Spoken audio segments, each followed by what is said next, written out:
안녕하세요. 24시간 2차 전지 산업을 밀착 취재하는 24시 스텝업의 한주입니다.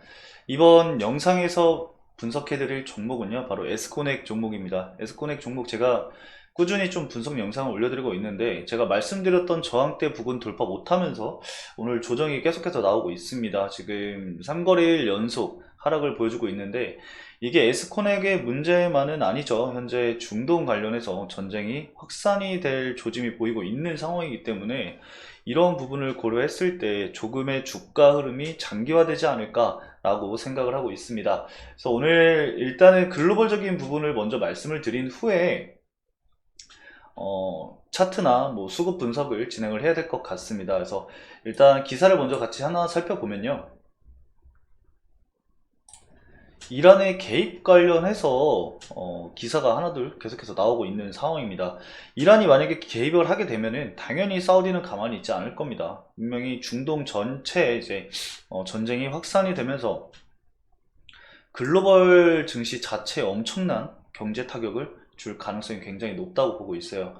이 이란이 참전을 하게 되면은 유가 상승은 당연하게도 나올 거고, 지금 시장 관측에서는 150달러를 넘어갈 거라는 시장의 관측이 계속되고 있는 상황인데, 지금 시장에서 나오고 있는 얘기들을 좀 종합해서 살펴보면은 이게 중동 전쟁만의 문제가 아닙니다. 지금 중국이랑 미국 관련해서도 이게 문제가 좀 심각해질 거라고 저는 보고 있어요. 중국이 팔레스타인에 힘을 실어준 상황이죠.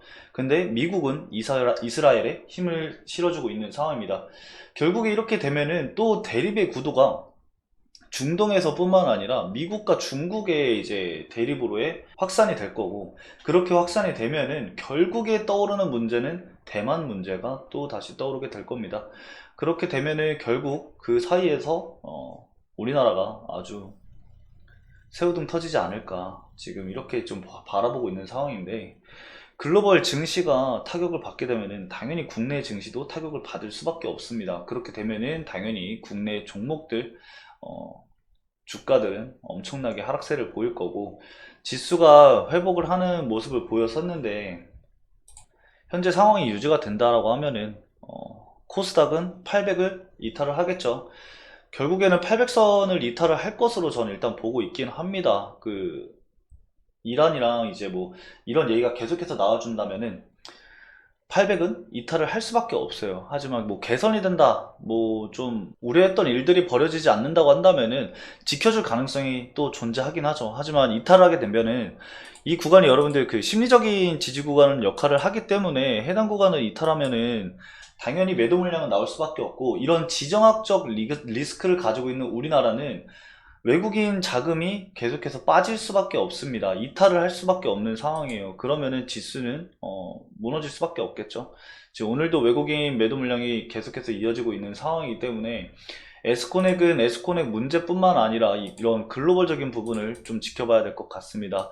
현재 에스코넥 제가 사우디 이슈를 좀 체크를 계속 해야 된다라고 말씀을 드렸어요. 근데 사우디 중동이잖아요. 중동 정세가 지금 안 좋기 때문에 그 영향 또한 이 에스코넥은 받을 수밖에 없을 것 같습니다. 이전 영상에서 제가 뭐 중동 전쟁 영향이 그렇게 크게 이제 확산되지 않을 거다라고 말씀을 드렸는데, 역시나 전쟁은 예측을 하는 게 아닌 것 같습니다. 저희가 이제 뭐 쉽게 판단할 수 있는 부분도 아니고, 언제 어떻게 불통이 튈 수 있을지 모르는 상황이기 때문에 일단 좀 보수적인 관점을 가지고 종목 흐름을 좀 지켜봐야 될 것 같습니다.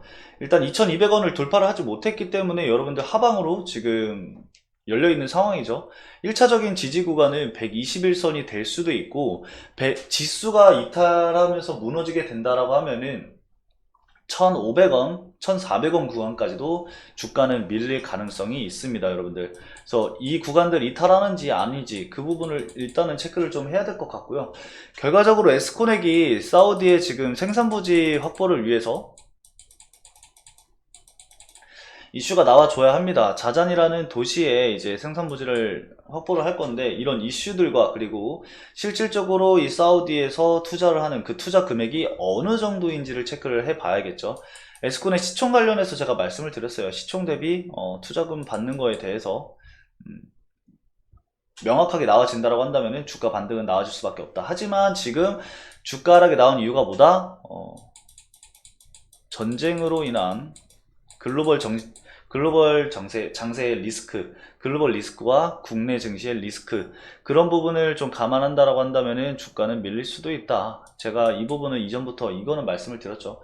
근데 이 에스콘에게 지금 이슈가 있었던 게 사우디이기 때문에 중동 관련주로 이제 편입이 되잖아요. 그렇게 되면은 주가는 조정이 나올 수밖에 없어요. 이게 또 이 에스코넥 말고도 따로 있죠. 이제 네옴시티라던가 그런 관련주들도 중동 관련해서 주가 하락이 나오고 있는 상황입니다. 조정이라고 보시면 되세요. 근데 결과적으로 여러분들 우리가 원했던 것은 이런 전쟁이나 이런 이슈가 사실 예상을 하진 않았잖아요. 그래서 주가가 조정이 나온다라고 한다면은 기존에 보유했던 주주분들은 추가 매수를 고려를 해볼 수 있고, 아직 매수를 진행을 하지 않으신 분들은 신규 매수를 고려해 볼 수 있는 타점이 나올 수도 있는 겁니다.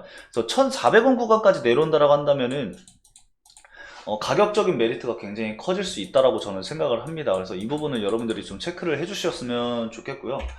지금 이 글로벌 증시 리스크나 국내 증시에서 외국인들의 자금 이탈이 나오고 있는 상황에서 에스코넥은 외국인 자금이 유입이 되고 있는 상황이죠. 제가 그때 좀 세부적인 부분들을 말씀을 드리면서 현재 자금 이탈이 크게 나오지 않았다. 그래서 단기 차익 실현 물량은 나오고 있지만 추가적인 매수세 유입 또한 확인이 되고 있는 상황이다라고 제가 여러분들에게 말씀을 드린 거 기억을 하실 겁니다. 그래서 우리가 지금 지켜봐야 될 것들은 외국인 물량이 꾸준히 좀 들어와 주는지에 대해서 우리가 좀 살펴봐야 될 것 같아요.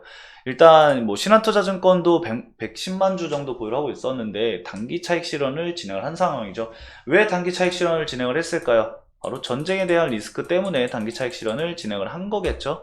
이 JP모건 서울도 마찬가지입니다. 중동 정세에 좀 민감하게 반응을 하면서 우리나라가 또 분단 국가잖아요. 우리나라의 지정학적 리스크도 전쟁이기 때문에 전쟁 관련해서는 민감해요. 전쟁이 터지면은 투자금은 외국인 자금은 이탈을 할 수밖에 없습니다. 그래서 지금 JP모건 서울 관련해서 자금 유입 그런 부분도 우리가 살펴봐야 될 것 같고, 기존에 물량을 보유하고 있던 애들의 자금도 좀 계속해서 좀 지켜봐야 될 것 같습니다.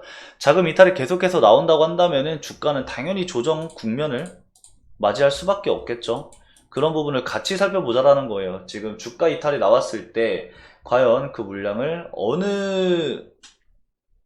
어느 증권사에서 어느 세력이 매집을 진행을 하는지, 그 물량을 가져가는지 또한 우리가 지켜봐야 되는 거겠죠. 그래서 그 부분 제가 꾸준히 좀 추적을 해서 여러분들에게 말씀을 드릴 거고요. 일단은 주가 조정이 나오는 것은 현재로서는 어떻게 할 수 있는 상황은 아닙니다. 저희는 지켜봐야겠죠. 지켜보면서 중동 정세와 함께, 그리고 이란의 개입 여부를 좀 판단을 하면서 투자를 어떻게 해 나아갈지를 고려를 해봐야 될 것 같습니다. 다만 이 부분은 좀 확실한 것 같아요. 사우디 이슈가 이 중동 정세가 좋지 않기 때문에 이 생산부지 확보가 지연이 되거나 사우디 투자가 지연이 된다? 그러면은 이제 단기적인 차익 실현을 통해서, 아니면은 리스크 관리를 통해서, 단기 손절을 통해서 여러분들이 리스크 관리를 진행을 하고 대응을 하고, 추후에 이 사우디 이슈와 그리고 중동 정세가 좀 안정화가 됐을 때, 또는 사우디에서 이 에스코넥이 자잔의 생산 부지를 확보로 한 상태에서 사우디의 투자가 지속이 될 경우에는 상방으로 여러분들이 좀 투자 전략을 짜셔야 되고요. 만약에 이런 부분이 좀 지연이 된다라고 하시면은 하방으로의 리스크 관리가 필요하겠습니다. 제가 여러분들한테 이제 좋은 정보만 말씀을 드리는 게 아닙니다. 상방에 대한 시나리오와 하방에 대한 시나리오를 모두 말씀을 드리고 있는데, 단 1%라도 리스크가 있다라고 한다면 여러분들에게 하방에 대한 이런 시나리오도 말씀을 드릴 겁니다. 물론 제 개인적인 생각이고 제 개인적인 시나리오를 여러분들에게 말씀을 드리는 거지만, 여러분들이 생각을 했을 때 이런 부분을 생각을 못 한다라고 한다면은 그 부분을 제가 말씀을 드림으로써 여러분들의 투자 전략이 조금이나마 올바른 길로 수정이 된다라고 한다면은 제가 이런 부분까지 말씀을 드리면서 분석 영상을 좀 올려드리는 게 맞는 것 같습니다. 그래서 일단은 좀 우리가 수급을 좀 민감하게 살펴봐야 될 것 같아요. 이제 글로벌 증시나 이런 부분을 우리가 전반적으로 알 수 있는 부분이고, 수급적인 측면에서 직접적인 매도 물량이 계속해서 나온다라고 한다면은 조정 국면으로 인해서 보유 기간이 장기화가 될 수 있습니다. 그래서 이런 부분을 생각을 하면서 여러분들이 대응 전략을 좀 짜주시면 좋을 것 같아요. 오늘 6%좀 넘게 주가가 이탈을 하고 있는 상황입니다. 그래서 이런 조정 국면에서 여러분들이 걱정을 좀 많이 하실 것 같아서 제가 에스코넥 좀 빠르게 영상을 촬영을 했고요. 투자 전략 관련해서는 여러분들 지금은 이탈이 나올 수 있는 상황이고 우리가 좀 지켜봐야 될 이슈들을 명확하게 살펴봐야 될 것 같다라고 좀 말씀을 드립니다. 그래서 수급 관련해서는 JP모건 서울이나 외국계 증권사의 매도 물량은 아직까지는 존재하고 있는 상황이니까 이런 부분도 좀 추적하면서 대응을 하셨으면 좋겠다라고 오늘 영상에서는 말씀을 드리면서 이만 영상 마치도록 하겠습니다. 해당 영상은 투자 권유 목적이 아닌 기업 분석 목적으로 제작됐음을 말씀을 드리면서요. 마무리 인사 드리도록 하겠습니다. 이번 영상도 시청해주셔서 감사합니다.